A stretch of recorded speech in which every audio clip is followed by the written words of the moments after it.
O uso da palavra que tem sido muito comum nos últimos tempos, fascista, para o fenômeno Bolsonaro, a gente entende que o histórico do Bolsonaro, ele já deu algumas declarações bastante infelizes em alguns casos, mas o uso, tecnicamente falando, é equivocado.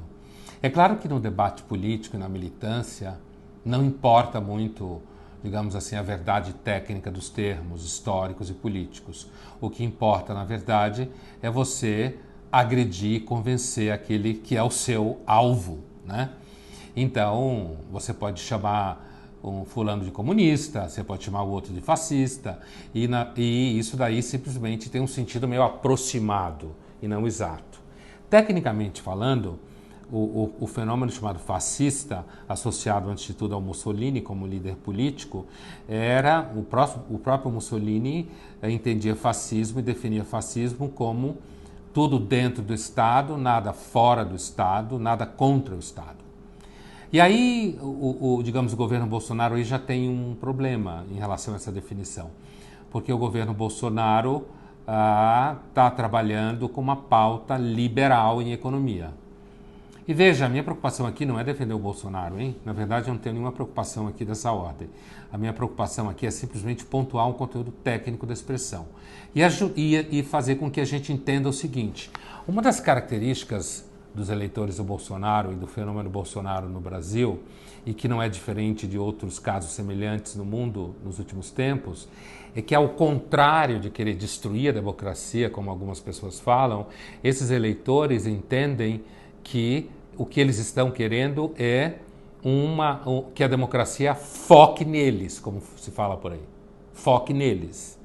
No sentido de que eles acham que a democracia foi, de alguma forma, tomada por elites intelectuais, elites culturais, elites políticas, elites econômicas que ficam fazendo os joguinhos deles em casas de campo, casas de praia, restaurante caro dentro da universidade, em congressos de sociologia e filosofia por aí, ampofes da vida, quando, na verdade, eles estão esquecidos. É por isso que esses eleitores do Bolsonaro, eles estão em busca do que a gente pode chamar de um tipo de democracia direta. Daí a importância das mídias sociais para eles. Eles se veem como alguém que está corrigindo um defeito da democracia. Isso não é unicamente minha opinião. Qualquer pessoa que hoje vá em busca de literatura especializada em política dos últimos 4 anos no mundo, sabe muito bem o que eu estou dizendo. O governo Bolsonaro e o fenômeno Bolsonaro não pode ser reduzido ao fascismo histórico.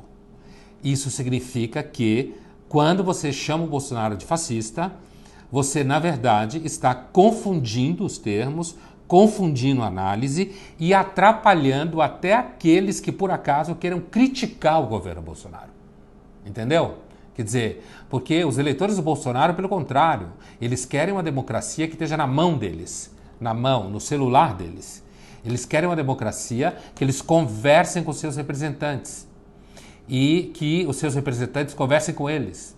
E não que os representantes fiquem fazendo jogadas esquecendo que eles existem. E lembre sempre, hein?